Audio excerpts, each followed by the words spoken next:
to this mini-series teaching tarot. So today's card is the fourth in the deck and the third trump card, which is the Empress. If you've been following this series, you'll know that I have already covered a few of the other cards and the foundations of tarot. If you are new to this series and you are interested in understanding the other cards that come before the Empress, which is the Fool, the Magician, and the High Priestess, then check out those videos before this one so that you can follow the chronological order of these cards. I have also done a video on the foundations of tarot just to help you understand the basics of tarot before diving into the cards themselves. They are all available on my channel under the playlist Teaching Tarot. So as I mentioned, today's card is the Empress.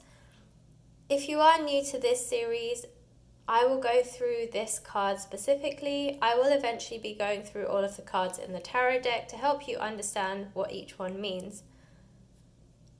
I usually go on by telling you how I use this card, how this card has appeared for me. I personally am an intuitive tarot reader, so a lot of the times I tend not to stick so closely to the general meanings of these cards. I take the energies that come through and work with the cards and their meanings, but essentially feel the energies and I guess translate the messages that come through. So a lot of the times when I'm doing a tarot reading, if you've seen my readings before, then you'll know that the cards appear and I tend to read, as I said, through the energies. So yes, I will take a rough meaning of the card, but generally I will take the messages that come through to me when I draw this card and I will relate it to whatever the situation is that the person that I'm reading for is either asking, if there's a specific question, or if it is a collective reading, then just generally the theme that's coming through to me during that reading. However, it is good to know the general meanings of each card, especially when you're starting out in tarot. It just helps you to, one, gain some confidence in reading tarot cards, because sometimes when the cards come out, it's quite difficult to know what they mean just by pulling them. You have to have some kind of basic understanding of what the card means so that you know which direction to take the reading. And also, it helps you to also, if, for instance, if you're doing a general reading, it helps you to understand what the theme or the storyline should be or what messages are trying to come through, which is not always easy if you're just pulling a card and you just see it for its illustrative value. However, I do also say that don't undermine the illustrations. They are there to help you. They act as prompts, especially at the beginning. I found them really useful. I still find them really useful. So I do go through the illustrations and I kind of pick out the things that I notice in these cards, or just the illustrations that stand out to me or act as prompts for me. This doesn't have to be the same for you, but I like to do this so that you yourself can also look at the illustrations and kind of pick out things that help you, that give you prompts, and just generally things that stand out when you're reading these cards. But if you kind of don't know where to look within the cards, then it's not as easy to find the prompts.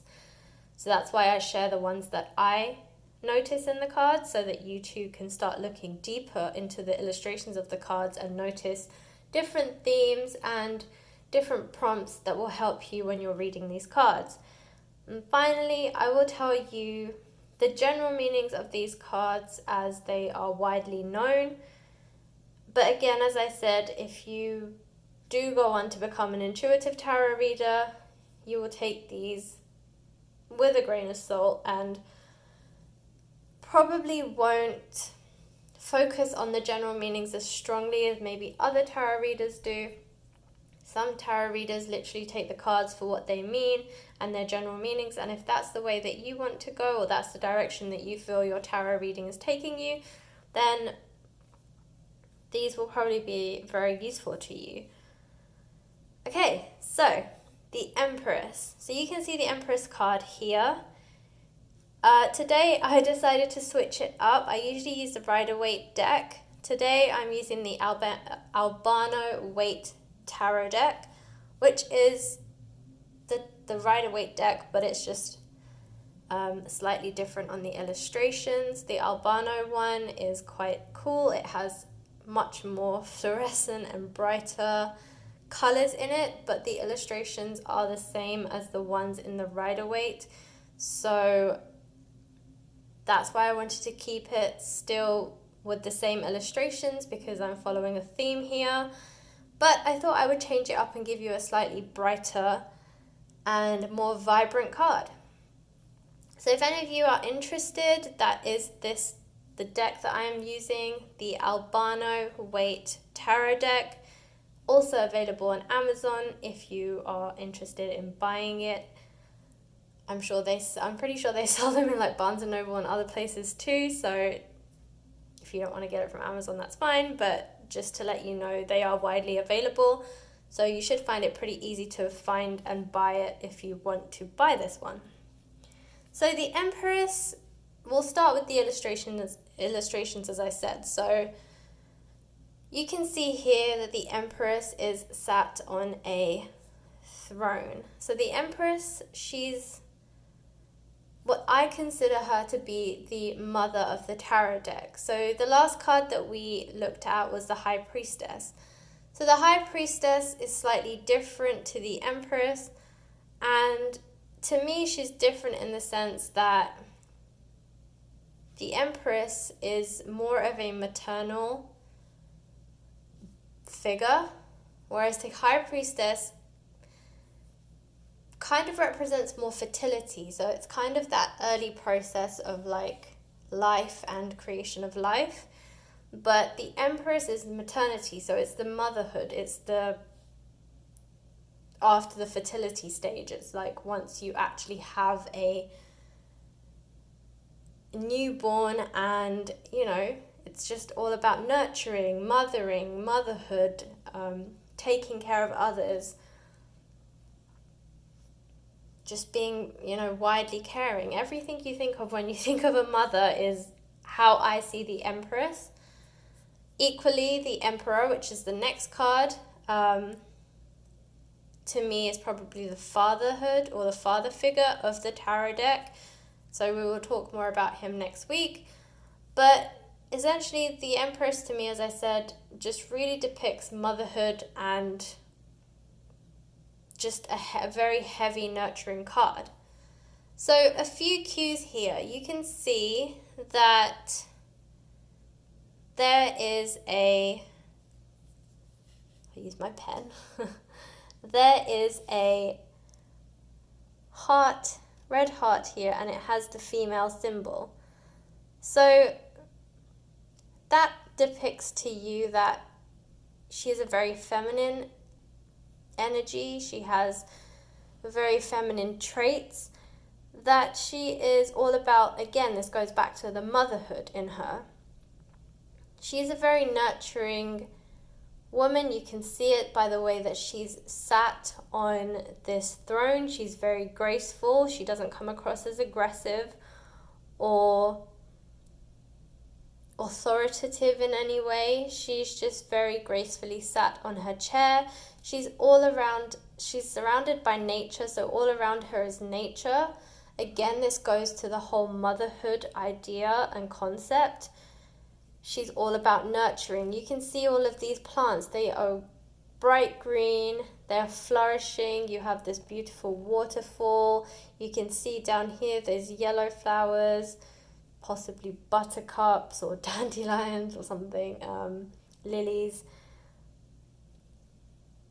But essentially you can see that there's all these yellow bright flowers blooming. You can see the greenery all around her. You can see that she also has greenery in her crown here, which shows that she is the mother of nature. You can see the yellow, and the yellow can mean one of two things. Yellow is associated with the solar plexus. So again, it's all about allowing your light to shine. And also yellow is a color of creativity, being a visionary. It can be nurturing, but it really sparks creativity. And happiness is another one, because the sun is also yellow, and the sunshine brings everyone happiness. When the sun comes out, people can't help but smile.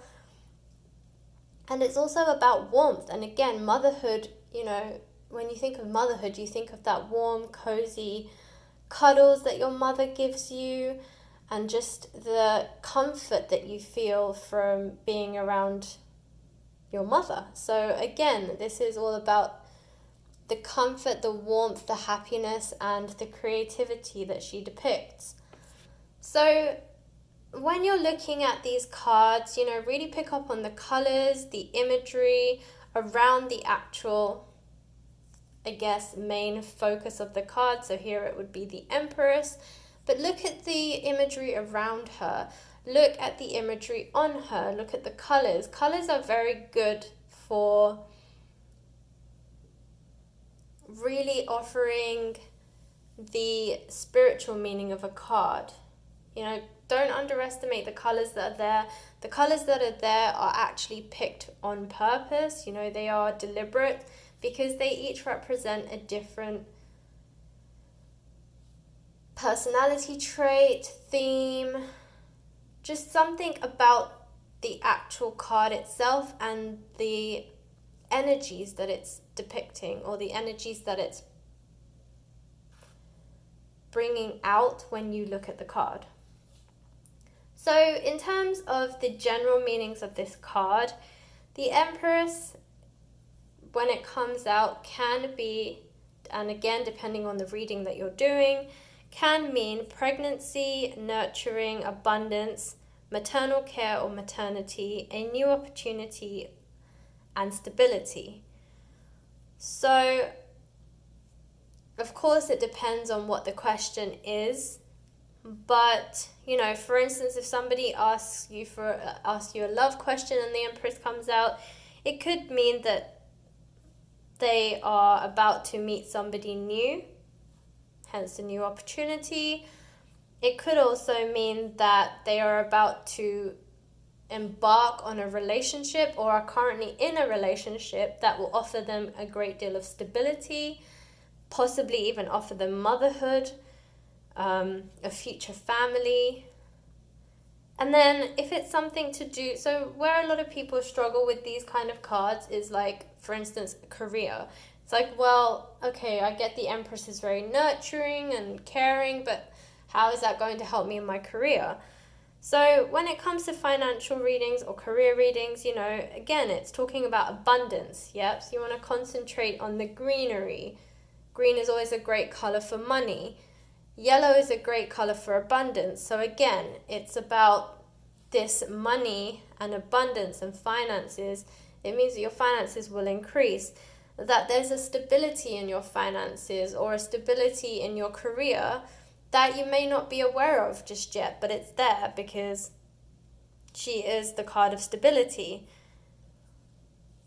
It's a card of nurturing. So again, it's all about the universe taking care of you. Don't worry if right now you feel unstable in your finances, because when the Empress comes out, she's all about stability, and she's also all about nurturing. So she will take care of you. It's that kind of concept. So really read around the cards, and you can make correlations between the cards' meanings and the type of reading that you're doing, even if it's not necessarily obvious. So in the reverse, the Empress can mean financial issues, stagnation, or domestic problems. Her element is earth, and you can see she has a lot of earth around her. and her ruling planet is Venus. So that's a little bit about the Empress. As I said, if you're new to tarot, use the illustrations to help you, to prompt you when you're doing the readings, and kind of read around the meanings. As I've already shown you, there are ways that you can associate certain meanings that may not be obvious to the type of reading that you're doing. Okay, so I hope that helped you, and that you will tune in for our next card, which is the Emperor, next week. I will be releasing these videos every Friday, and if you really liked this video, then definitely go and check out the other cards that preceded this one, because they will help you to understand the full storyline of tarot cards, and they will also allow you to be able to understand the chronology of each card. Okay, well, I hope that was helpful. As I said, if it was, please comment in the comment box below. It really helps me to know that you really enjoyed this. Or if you have any suggestions on how I can make these videos better, also drop them in the comment box below. I'm always open to new ideas. Okay, I hope you have a great weekend. Thanks for watching.